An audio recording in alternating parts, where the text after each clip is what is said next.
नमस्कार मित्रों, मैं महाराज कुमार गुप्ता दक्ष स्टडी परिवार में आपको स्वागत करते हैं। जैसा कि आप सभी जानते हैं कि एग्जाम बहुत ही नज़दीक है, मतलब कुछ भी समय आपके पास नहीं बचा हुआ, इसीलिए मॉक टेस्ट 7 नंबर आपके पास लाया गया है। एक चीज़ सभी बच्चों से अनुरोध है कि सभी के सभी मॉक टेस्ट मतलब कुल जो है 8 मॉक टेस्ट आपको बच्चों डाले जाएंगे, जिसमें यह 7वां मॉक टेस्ट है। यदि आप सभी के सभी मॉक टेस्ट को यदि आप ज्वाइन कर लेते हैं, सभी के सभी मॉक टेस्ट को यदि आप वीडियो को देख लेते हैं, तो इससे एक भी प्रश्न बाहर आने वाला नहीं है। अतः आपसे रिक्वेस्ट समझिए या ऑर्डर समझिए कि यदि आप एग्जाम क्वालिफाई करना चाहते हैं तो मेरा 8 का 8 मॉक टेस्ट आप जरूर देख लीजिए। निश्चित आपको हम लिखित दे देंगे कि आपका रिजल्ट हो जाएगा तो हो जाएगा, क्योंकि जितने भी प्रश्न इसमें सिलेक्ट किए गए हैं सभी के सभी बच्चों प्रश्न बहुत ही महत्वपूर्ण सिलेक्ट किए गए हैं, जो एग्जाम में बार बार पूछे जाते हैं। अतः बिना समय गवाए हुए आज के प्रथम प्रश्न पर बच्चों बारीकी से गायक थे। अकबर के दरबारी गायक थे तानसेन, रहीम सेन, बीरबल या हरिदास। बताइए बच्चे इसका आंसर क्या होगा। बहुत ही महत्वपूर्ण प्रश्न आपका है कि अकबर के दरबारी गायक कौन थे, तानसेन, हरीम सेन या बीरबल या हरिदास है। तो बच्चों इसका आंसर आपको हो जाएगा, फर्स्ट आंसर दिया कीजिए कमेंट्स में, तो क्या हो जाएगा तानसेन। अर्थात तानसेन किसके दरबार में रहते थे, अकबर के दरबार में रहते थे। तानसेन को बचपन का नाम था तन्ना मिश्र। क्या नाम था, तन्ना मिश्र। इनको त्रिलोचन भी बोला जाता है। ठीक है, अगला प्रश्न आपका है कि पंडित दामोदर ने लिखा है, मतलब पंडित दामोदर साहब ने इनमें से कौन सा किताब को लिखा है, नाट्य शास्त्र को, संगीत रत्नाकर को, संगीत दर्पण को या परिजात को। इसका पूरा नाम है संगीत परिजात। ठीक है, तो बच्चों पंडित दामोदर ने इसमें से कौन से किताब लिखे हैं, तो आपको आंसर हो जाएगा मित्रों, बताइए संगीत दर्पण, सी नंबर। क्या हो जाएगा, संगीत दर्पण। ठीक है, नेक्स्ट प्रश्न है आपका, इनमें से एक राग तरंगिणी के लेखक है, मतलब राग तरंगिणी के लेखक कौन है। बहुत ही महत्वपूर्ण प्रश्न आपका है, राग तरंगिणी के लेखक कौन है, लोचन साहब, दामोदर साहब, भारत खंडे साहब या अबोहल साहब। तो बच्चों इसका आंसर फट से आप कमेंट्स में आंसर दिया कीजिए। तो इसका आंसर होगा आपको लोचन साहब, एप्पल। राग तरंगिणी के लेखक कौन है, तो लोचन साहब। लोचन साहब आपको बिहार के ही रहने वाले थे। अगला प्रश्न आपका कि इनमें से एक नाट्य शास्त्र के रचयिता हैं, मतलब नाट्य शास्त्र को किसने लिखा, सारंगदेव, भरत साहब, अबोहल साहब या फिर दामोदर गुप्त। तो बच्चों बताइए इसका आंसर क्या होगा। ठीक है, नाट्य शास्त्र के लेखक कौन है, तो भरत साहब है। नाट्य शास्त्र के लेखक कौन है, भरत साहब है।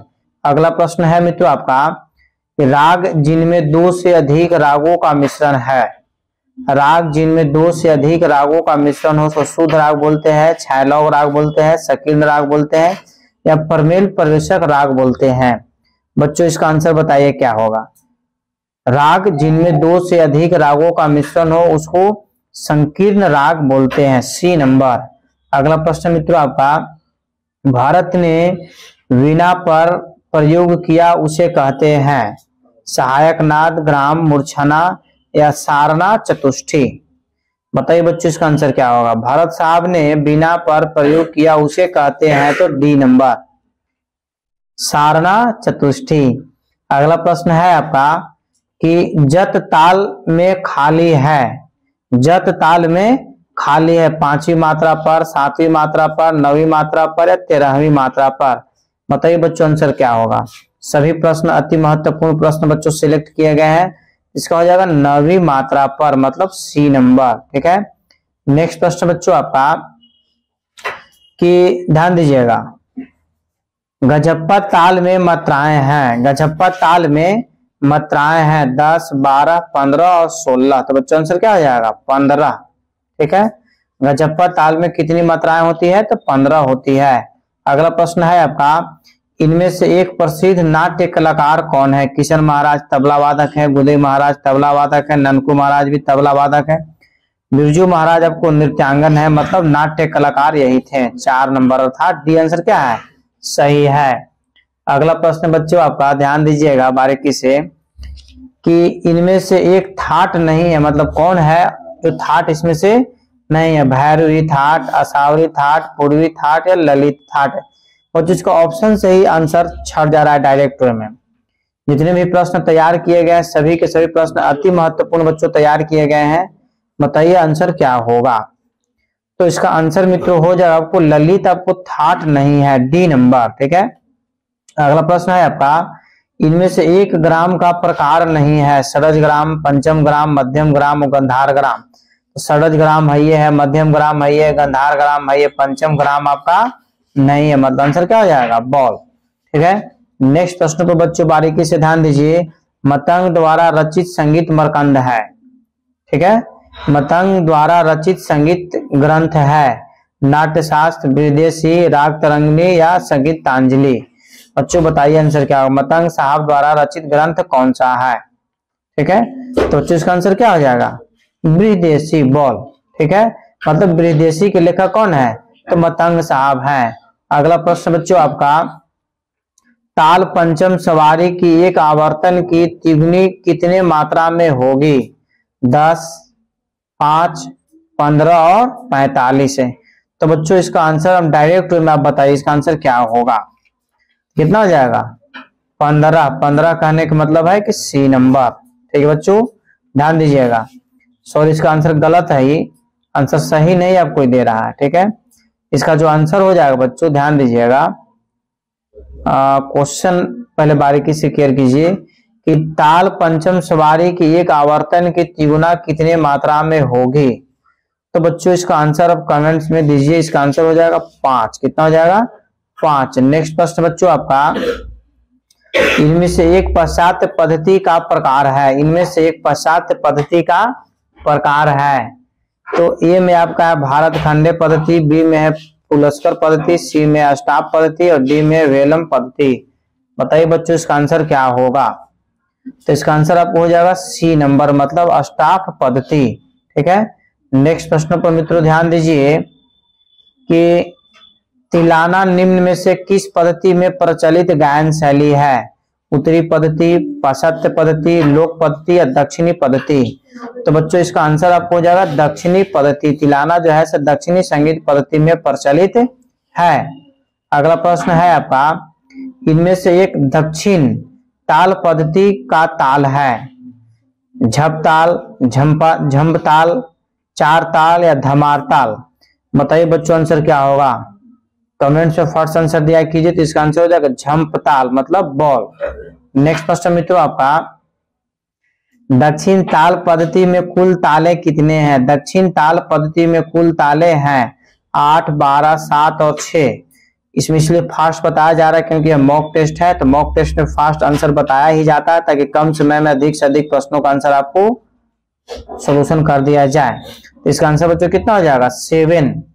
कमेंट्स में फर्स्ट आंसर दिया कीजिए कि दक्षिण ताल पद्धति में कुल ताले हैं तो 7। ठीक है, नेक्स्ट प्रश्न बच्चों आपका, कि दक्षिणी संगीत में मुख्य मेल निर्धारित हैं 12, 10, 19 या 20। बताइए बच्चों आंसर क्या होगा। ठीक है, 12, 10, 19 और 20 है। तो बच्चों इसका आंसर आपको हो जाएगा 19। कितना हो जाएगा, 19। नेक्स्ट प्रश्न बच्चों आपका, दक्षिण संगीत का प्रमुख अवनद वाद्य है तबला, ढोलक, मृदंग या घटतम। बताइए बच्चों इसका आंसर क्या होगा। दक्षिण संगीत का प्रमुख अवनद वाद्य इनमें से कौन सा है। दक्षिणी संगीत के अनुसार आपको बताना है बच्चों। तो इसका आंसर हो जाएगा मृदंग, सी नंबर। क्या हो जाएगा, मृदंग है। अगला प्रश्न है आपका, इनमें से एक दक्षिण संगीत का स्वर नहीं है। इनमें से एक दक्षिण संगीत का स्वर नहीं है, अंतरगंधार, पंचश्रुति ऋषभ, काकली निषाद या तीव्र गंधार। बताइए बच्चों क्या आंसर होगा। फर्स्ट से आप आंसर दे दिया कीजिए। इसका आंसर हो जाएगा डी नंबर। ठीक है, तीव्र गंधार। अगला प्रश्न है आपका कि प्रति म या वराली म प्रयुक्त होता है उत्तरी संगीत में, पाश्चात्य संगीत में, लोक संगीत में, दक्षिणी संगीत में। ठीक है, फट से बच्चों आंसर बताया कीजिए। या तो होगा उत्तरी संगीत या तो होगा दक्षिणी संगीत, एक दोनों से कोई एक छटेगा। बताइए क्या आंसर होगा। इसका आंसर बच्चों हो जाएगा दक्षिणी संगीत, डी नंबर। ठीक है, नेक्स्ट प्रश्न है आपका कि राग मियां मल्हार के अवरोह में वर्जित स्वर है। राग मियां मल्हार के अवरोह में वर्जित स्वर है? ध, प, ध, या, प और रे। बताइए बच्चों क्या आंसर होगा? इसका आंसर हो जाएगा मित्रों आपको या। वर्जित स्वर क्या है? या कहने का मतलब है कि बी नंबर। नेक्स्ट प्रश्न मित्रों आपका, राग गौंड मल्हार किस ठाट का है? राग गौंड मल्हार किस ठाट का है? काफी ठाट, बिलावल ठाट, कल्याण या भैरव? बताइए मित्रों क्या आंसर होगा? फर्स्ट सब कमेंट्स में आंसर दिया कीजिए। राग गौंड मल्हार किस ठाट का है? तो भैरव का। अगला प्रश्न है आपका, मुल्तानी राग की जाति है? साडव संपूर्ण, ऑडव साडव, या सी में आपका है ऑडव संपूर्ण और डी में आपका साडव साडव? बताइए बच्चों आपका क्या आंसर होगा? ठीक है, फर्स्ट आंसर दिया कीजिए मुल्तानी राग की जाति है। तो बच्चों इसका आंसर आपको हो जाएगा ऑडव तथा संपूर्ण, मतलब सी नंबर। ठीक है, नेक्स्ट प्रश्न पर मित्रों बारीकी से ध्यान दीजिए।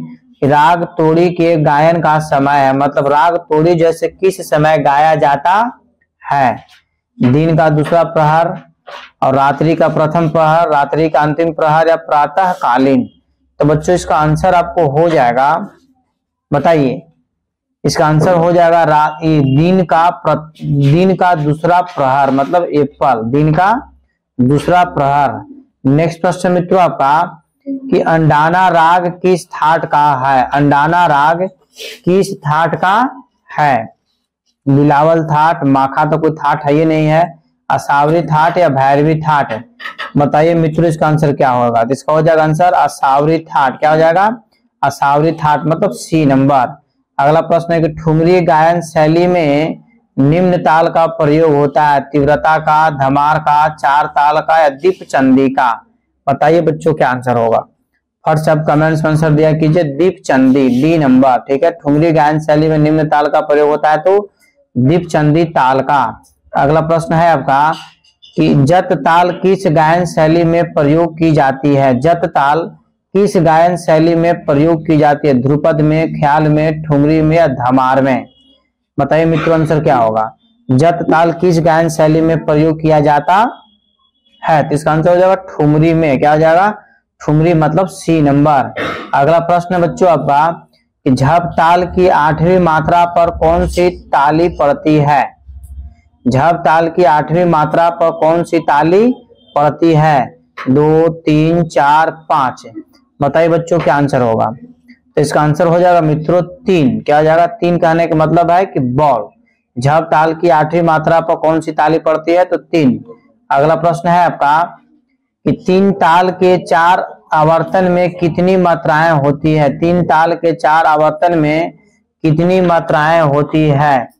44, 48, 56 या 64 है? बच्चों फटाफट आंसर दिया कीजिए। इसका आंसर आपको हो जाएगा 64, 64, मतलब डी नंबर।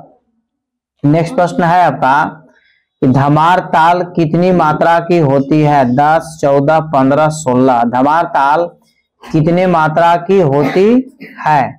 तो इसका आंसर बच्चों हो जाएगा आपको 14 मात्रा की। बॉल। धमार ताल कितनी मात्रा की होती है? 14 मात्रा की। पंचम सवारी का तिगुना एक आवर्तन की कितनी मात्राओं के अंतर्गत आएगा? 5, 8, 10 और 12? फटाफट मित्रों आंसर बताया कीजिए, कम समय में अधिक से अधिक प्रश्नों का आंसर आपको करवा दिया जाएगा। पंचम सवारी का तिगुना एक आवर्तन के कितनी मात्राओं के अंतर्गत आएगा? तो बच्चों इसका आंसर आपको हो जाएगा 5। क्या हो जाएगा? 5 कहने का मतलब है कि एप्पल। नेक्स्ट प्रश्न है मित्रों आपका, राग खमाज के गाने का समय है? रात्रि का द्वितीय प्रहर, प्रातः काल, सायं काल, या मध्य रात्रि? बताइए मित्रों क्या आंसर होगा? तो इसका आंसर आपको हो जाएगा रात्रि का द्वितीय प्रहर, मतलब एप्पल, रात्रि का द्वितीय प्रहर। अगला प्रश्न आपके, कि चौगुन की लयकारी में एक मात्रा में कितनी मात्राओं का प्रयोग करते हैं? चौगुन की लयकारी में एक मात्रा में कितनी मात्राओं का प्रयोग करते हैं? 5, 3, 2 और 4? तो बच्चों इसका आंसर आपको हो जाएगा 4, मतलब डी नंबर। ठीक है, नेक्स्ट प्रश्न पर मित्रों ध्यान दीजिए, कि राग दरबारी का कन्हाड़ा के आरोह में वर्जित स्वर है? म, नी, ध और थ? तो बच्चों इसका आंसर बताइए फट से क्या हो जाएगा? तो इसका आंसर हो जाएगा मित्रों सी मतलब ध। ठीक है, वर्जित स्वर क्या है? राग दरबारी कन्हाड़ा के आरोह में वर्जित स्वर क्या है? तो ध है। अगला प्रश्न है आपका, राग मारवा का वर्जित स्वर है म, ध, प और नी। राग मारवा का वर्जित स्वर है तो म, ध, प और नी। तो मित्रों इसका आंसर बताइए क्या होगा? इसका आंसर हो जाएगा बच्चों आपको सी मतलब प। क्या है? प कहने का मतलब है कि सी नंबर। नेक्स्ट प्रश्न है आपका कि पूरिया राग किस ठाट का है? पूर्वी, मारवा, काफी या खमाज ठाट? पूरिया राग किस ठाट का है? इसमें क्वेश्चन में ही बच्चों आंसर आपका साइलेंट छुपा हुआ है। पूरिया राग आपको मारवा ठाट का है। कौन ठाट का है? मारवा ठाट का। अगला प्रश्न है आपका, राग आसावरी का सम प्राकृतिक राग है भूपाली, जौनपुरी, भैरव या देश? राग आसावरी का सम प्राकृतिक राग है तो बच्चों इसका आंसर हो जाएगा आपको, फट से कमेंट में आंसर दिया कीजिए, तो जौनपुरी मतलब बॉल। नेक्स्ट प्रश्न है आपका, राग बिलावल में स्वर लगते हैं। राग बिलावल में स्वर लगते हैं, बताइए कौन सा इसका सही आंसर है? आपको कुछ समय इसीलिए छोड़ दिया जाता है ताकि आंसर आप कमेंट्स में फट से दे दिया कीजिए। तो बच्चों इसका आंसर आपको हो जाएगा सारे शुद्ध स्वर हैं, मतलब सी नंबर, सारे शुद्ध स्वर हैं। राग भूपाली का सम प्राकृतिक राग है। राग भूपाली का सम प्राकृतिक राग है देशकर, यमन, बागेश्वरी या सोहनी? तो बच्चों इसका आंसर आप कमेंट्स में फट से दिया कीजिए। राग भूपाली का सम प्राकृतिक राग आपको बागेश्वरी है, सी नंबर। ठीक है, अगला प्रश्न है आपको, जो स्वर सितार में बहुत देर तक गूंजता है उसे कहते हैं तरब, तुम्ब, तबली या तार ग्रहण? तो बच्चों बताइए इसका आंसर क्या होगा? जो स्वर सितार में बहुत देर तक गूंजता है उसे तरब कहते हैं। एप्पल क्या कहते हैं? तरब कहते हैं। सितार में तरबों की संख्या 12 होता है और तार की संख्या आपको 4 होता है, आपको याद होना चाहिए। ठीक है, अगला प्रश्न बच्चों आपका, और टोटल सितार में तार कितना होता है? 7। ठीक है, अगला प्रश्न मित्रों आपका ध्यान दीजिएगा कि राग भूपाली एवं देशकर की जाति है। राग भूपाली एवं देशकर की जाति है औडव, साडव, औडव संपूर्ण, साडव संपूर्ण, औडव औडव? तो मित्रों इसका आंसर आपको हो जाएगा डी नंबर, औडव औडव। ठीक है, औडव औडव। अगला प्रश्न है आपका कि कल्याण अंग में कौन सा राग समाविष्ट है? दुर्गा, जौनपुरी, भूपाली या बिहाग? कल्याण राग में कौन सा राग समाविष्ट है? दुर्गा, जौनपुरी, भूपाली या बिहाग? तो मित्रों इसका आंसर आपको हो जाएगा भूपाली मतलब सी नंबर। ठीक है, कौन सा हो जाएगा? भूपाली। नेक्स्ट प्रश्न है बच्चों आपका, संगीत में ग्राम कितने हैं? आपको आंसर इसका कंफर्म याद होना चाहिए कि संगीत में ग्राम कितने हैं? 2, 3, 7, 10। तो कितना है बच्चों? 3 मतलब बॉल। तीनों ग्राम का नाम आपको कमेंट्स में आंसर देना है। संगीत में तीव्र स्वर है, संगीत में तीव्र स्वर है रे, ग, म और ध। तो बताइए मित्रों इसका आंसर क्या होगा? संगीत में तीव्र स्वर आपको म को बोला जाता है। किसको बोला जाता है? म मतलब सी नंबर। अगला प्रश्न बच्चों आपका, संगीत में कोमल स्वर है 3, 4, 5 और 7, मतलब संगीत में कोमल स्वर कितने होते हैं?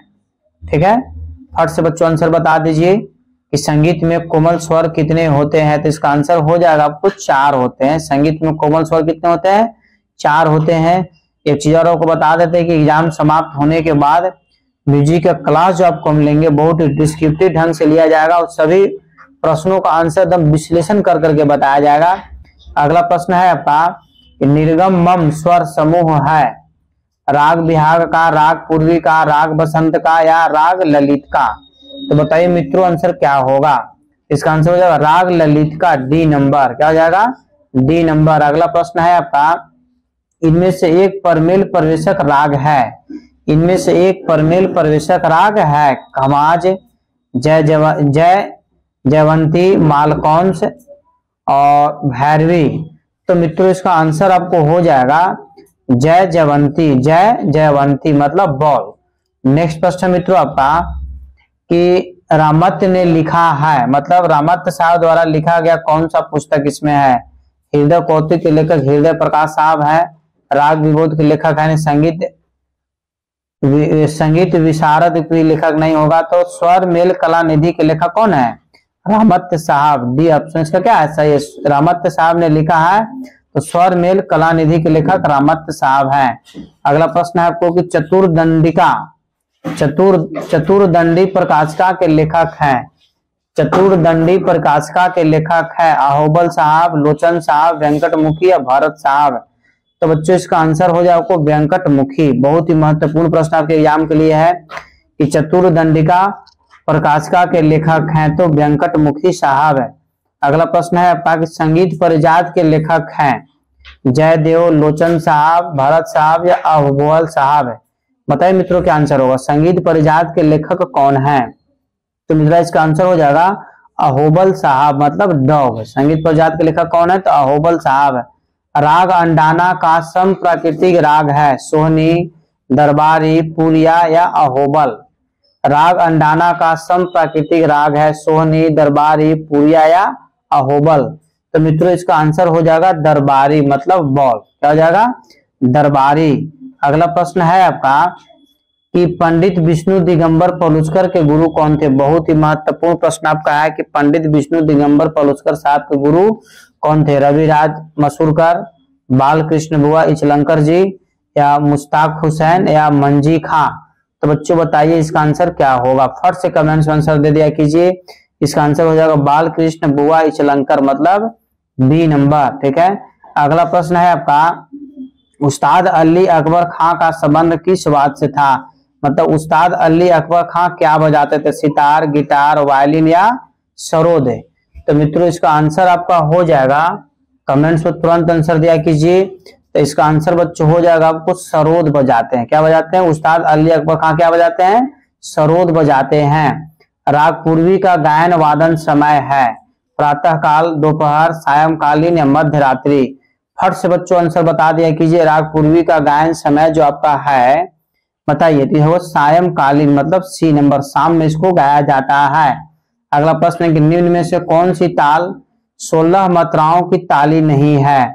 जत ताल, तीन ताल, टप्पा ताल या बसंत ताल। तो बच्चों इसका कमेंट्स में तुरंत आंसर दिया कीजिए, बसंत ताल हो जाएगा। ठीक है, कौन सा ताल? बसंत ताल।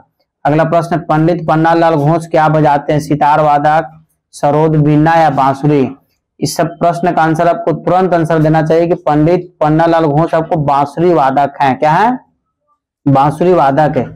नेक्स्ट प्रश्न है कि तानसेन के गुरु का नाम कौन था? अहोबल तो हो नहीं सकता, गोपाल गायक नहीं है, स्वामी हरिदास ही क्या है? सही आंसर है। तानसेन के गुरु का नाम क्या था? तो स्वामी हरिदास है। अगला प्रश्न बच्चों आपका कि 7/4 कौन सी लयकारी प्रदर्शित करती है? 7/4 कौन सी लयकारी प्रदर्शित करती है? तो बताइए बच्चों इसका आंसर क्या होगा? इसका आंसर हो जाएगा आड़को। ठीक है, और 7/4 किस लयकारी को प्रदर्शित करता है? तो आड़को। ठीक है, और बाकी कुआड़ और बियाड़ और पौन गुण ये आपको जो है कि डिस्क्रिप्शन जब हम पढ़ाएंगे उसे मैं कंफर्म आपको कर दिया जाएगा। अगला प्रश्न बच्चों आपको, कर्नाटक संगीत में जाति भेद से तालों की संख्या बनती है? कर्नाटक संगीत में जाति भेद से तालों की संख्या बनती है 7, 35, 175 या 53। तो बच्चों इसका आंसर आपको हो जाएगा 35। 35 कहने का मतलब है कि बॉल। ठीक है। नेक्स्ट प्रश्न है आपका कि राग तिलंग में प्रयोग होता है दोनों गा, तीव्र मा, कोमल धा या दोनों नी। तो बच्चों इसका आंसर आपका हो जाएगा, कमेंट्स में तुरंत आंसर, तो दोनों नी, मतलब डी।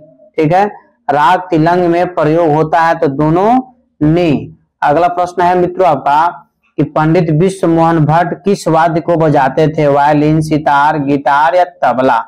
ठीक है, पंडित विश्व मोहन भट्ट निम्न में से किस वाद्य को बजाते थे? तो बच्चों इसमें से कोई आंसर सही नहीं आपका है। पंडित विश्व मोहन भट्ट जो है से वीणा बजाते थे, मोहन वीणा बजाते थे। ठीक है, इसे मोहन वीणा ऑप्शन में नहीं है, इसलिए आपको उसको टच करने की जरूरत नहीं। इसका आंसर हम लिख देते, क्या बजाते हैं? वीणा। अगला प्रश्न है आपका, वह प्राचीन लेखक कौन है जिसने वर्तमान संदर्भ में राग शब्द का प्रयोग अपने ग्रंथ में सर्वप्रथम किया है? नारद साहब, लोचन साहब, मतंग साहब या दतिल साहब है। बच्चों बताइए आंसर क्या होगा? कमेंट्स में तुरंत आंसर दिया कीजिए। तो इसका आंसर हो जाएगा मतंग साहब, बृहदेशी में किया गया। किसमें? बृहदेशी में। अगला प्रश्न है आपका तो उस्ताद अलाउद्दीन खां के गुरु कौन थे? बहुत ही महत्वपूर्ण प्रश्न है कि उस्ताद अलाउद्दीन खां के गुरु कौन थे? वजीर खां, हाफिज अली, अमीर खां या रईस खां? बताइए बच्चों क्या आंसर होगा? तो इसका आंसर हो जाएगा वजीर खां, एप्पल। उस्ताद अलाउद्दीन खां के गुरु का नाम क्या था? तो वजीर खां। अगला प्रश्न मित्रों ध्यान दीजिए बारीकी से। 7 स्वरों के समूह को कहते हैं, 7 स्वरों के समूह को क्या कहते हैं? राग कहते हैं, संगीत, सप्तक या ठाट? तो बच्चों इसका आंसर कमेंट्स में तुरंत दिया कीजिए। तो इसको सप्तक कहते हैं, ठीक है।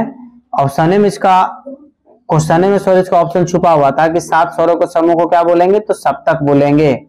अगला प्रश्न है आपका कि पखावज वाद्य किस वर्ग में आता है? बताइए पखावज वाद्य किस वर्ग में आता है? तत् में, अवनध में, सुशील में या घन में? बच्चों पखावज जो बनता है चमड़ी का बना होता है, तो बताइए जो वाद्य चमड़ी से बनता है उसको बच्चों क्या बोला जाता है? तो अवनध बोला जाता है। क्या बोला जाता है? अवनध मतलब बॉल। पखावज किसके अंतर्गत आएगा? तो अवनध के अंतर्गत आ जाएगा।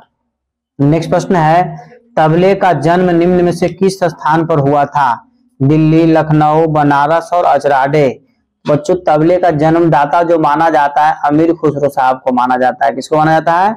अमीर खुसरो साहब का। अमीर खुसरो साहब दिल्ली में रहते थे, अलाउद्दीन खिलजी के दरबार में रहा करते थे। इस प्रकार इसका आंसर क्या हो जाएगा? दिल्ली, मतलब एप्पल, ठीक है। एप्पल आंसर क्या है? सही है कि तबले का जन्म किस स्थान पर माना जाता है? तो दिल्ली माना जाता है।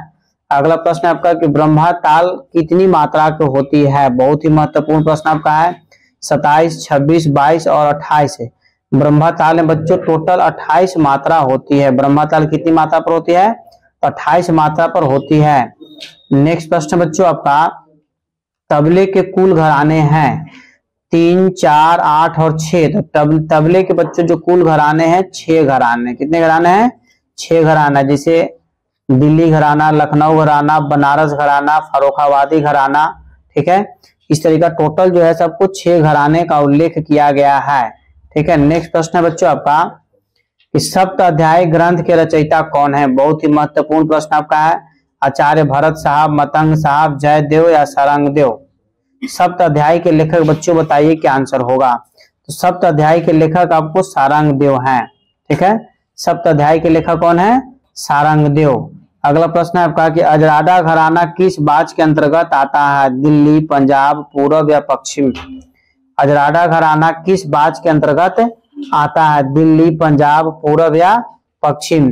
तो बच्चों इसका आंसर कमेंट्स में जरूर बताया कीजिए। तो इसका आंसर हो जाएगा डी नंबर, पश्चिमी, पश्चिम, ठीक है, पश्चिम। अगला प्रश्न है बच्चों आपका ताल होगा ताल दीपचंदी किस जाति के अंतर्गत आता है? ताल दीपचंदी किस जाति के अंतर्गत आता है? चतुर्रस, मिश्र, खंड या संकीर्ण? बताइए मित्रों क्या आंसर होगा? तो इसका आंसर हो जाएगा बॉल, मिश्र के अंतर्गत आता है। ताल दीपचंदी किस जाति के अंतर्गत आएगा? तो मिश्र जाति के अंतर्गत आ जाएगा। अगला प्रश्न है आपका कि 4 बाग के बोल किसके अंतर्गत आते हैं? हर्त, गत, चौपली या परन? तो बच्चों इसका आंसर आपको हो जाएगा गत। गत कहने का मतलब है कि बॉल। 4 बाग के बोल किसके अंतर्गत आते हैं? तो गत के अंतर्गत आते हैं। अगला प्रश्न है मित्रों आपका निम्नलिखित में से कौन सा कथन असत्य है? ये आपको ऑप्शनली प्रश्न है, इसको ऑप्शन देख करके आपको टिक आउट करना पड़ेगा। तो इसमें बच्चों आंसर हो जाएगा सी नंबर, मतलब असंगत विषम ग्रह के अंतर्गत आता है, ठीक है। नेक्स्ट प्रश्न मित्रों आपका कि निम्न में से कौन सुमेलित नहीं है? ये भी आपको ऑप्शनली क्वेश्चन ही है। अवनद पखावज, सुशील, बांसुरी सही है, घन सहनाई, तत् सारंगी? तो बच्चों बताइए इसका आंसर क्या होगा? तो घन के अंतर्गत सहनाई नहीं आ गई, यही क्या है? गलत है। बाकी अवनद वाद पखावज सही है, सुशील बांसुरी सही है, तत् सारंगी सही है, मतलब घन सहनाई सही नहीं है। नेक्स्ट प्रश्न बच्चों आपका कि इनमें से एक दक्षिण पद्धति ताल का अंग नहीं है? अनुद्रुत, लघु, खाली या काकपद? तो बच्चों बताइए इसका आंसर क्या होगा? तो इसका आंसर हो जाएगा खाली, मतलब सी नंबर, ठीक है। नेक्स्ट प्रश्न को बच्चों ध्यान दीजिए। किस घराने के बोल प्रमुखता अंडलय में होते हैं? किस घराने के बोल प्रमुखता आड़लय में होते हैं? फर्रुखाबादी, दिल्ली, पंजाब या अजराडा? तो बच्चों इसका ऑप्शन आपको जो है से क्वेश्चन में देख के छुपा हुआ आडलय जो बोला जाता है अजराडे घराने को ही बोला जाता है। अगला प्रश्न है आपका कि शैली से संबंधित हैं, शैली से संबंधित ध्रुपद, धमार, होली या चतुरंग। तो बच्चों बताइए इसका आंसर क्या होगा। शैली से संबंधित थे तो इसका आंसर आपको हो जाएगा ध्रुपद मतलब एप्पल। नेक्स्ट प्रश्न है मित्रों आपका कि करताल श्रेणी का वाद्य है, तत्, घन, अवनद या सुशील। करताल जो है किस श्रेणी का वाद्य है, करताल, तत्, घन, अवनद या सुशील। तो बच्चों क्या हो जाएगा घन। घन कहने का मतलब है कि बॉल। ठीक है। नेक्स्ट प्रश्न पर मित्रों ध्यान दीजिए कि दिल्ली घराने के संस्थापक कौन थे, कल्लू खां, तुल्लन खां, सिद्धार्थ खां या रोशन खां। तो बच्चों बताइए इसका आंसर क्या होगा। दिल्ली घराने के संस्थापक जो आपको थे सिद्धार्थ खां थे। कौन खां थे, सिद्धार्थ खां। नेक्स्ट प्रश्न है कि तबले की जन्मभूमि मानी जाती है, इराक, भारत, पाकिस्तान और ईरान। अभी तुरंत हम बताए थे कि तबले का जन्म अमीर खुसरो साहब दिल्ली में किए थे। इस प्रकार आंसर क्या हो जाएगा, भारत। नेक्स्ट प्रश्न है मित्रों आपका तिहाई निम्न से संबंधित है, तिहाई निम्न में से संबंध है, तबला, पखावज। तबला और पखावज दोनों सही है या फिर किसी से नहीं। तो बच्चों इसका आंसर आपको हो जाएगा सी नंबर, तबला और पखावज दोनों सही है। तिहाई निम्न में से संबंधित है तो तबला और पखावज से। अगला प्रश्न है आपका कि निम्न में से कौन सा जोड़ सबसे ज्यादा उपयुक्त है। निम्न में से कौन सा जोड़ सबसे ज्यादा उपयुक्त है बताइए। लय, लयकारी, तिहाई, चक्रधार, मोहरा, मुखड़ा या टुकड़ा गत। तो बच्चों इसका आंसर तो डायरेक्ट में नजर आ रहा है कि सबसे ज्यादा जो है मेल कर रहा है लय, लयकारी मतलब एप्पल। अगला प्रश्न है आपका कि पेशकारा निम्न से संबंध है, पेशकारा निम्न से संबंध है, पखावज, तबला, ढोलक और नाल। पेशकारा निम्न से संबंधित है, पखावज, तबला, ढोलक और नाल। तो इसका बच्चों आंसर आपको हो जाएगा तबला से, बॉल। क्या हो जाएगा, तबला से। इस प्रकार बच्चों आज का क्लास मॉक टेस्ट 7 नंबर बच्चों आपको यहीं पर समाप्त किया गया। ठीक है। यदि आप चैनल पर पहली बार विजिट कर रहे हैं तो चैनल को बच्चों जरूर सब्सक्राइब कर लीजिए और एग्जाम होने के उपरांत इस चैनल पर म्यूजिक का जैसे डिस्क्रिप्शन मतलब डिटेल्स बच्चों क्लास लिए जाएंगे, जो सभी टॉपिक बाय टॉपिक आपको क्लास चलेगा। इसलिए आप जरूर क्लास को ज्वाइन कीजिएगा और क्लास जो है से पूर्ण रूप से निःशुल्क चलेगा। ठीक है। जय हिंद, जय भारत।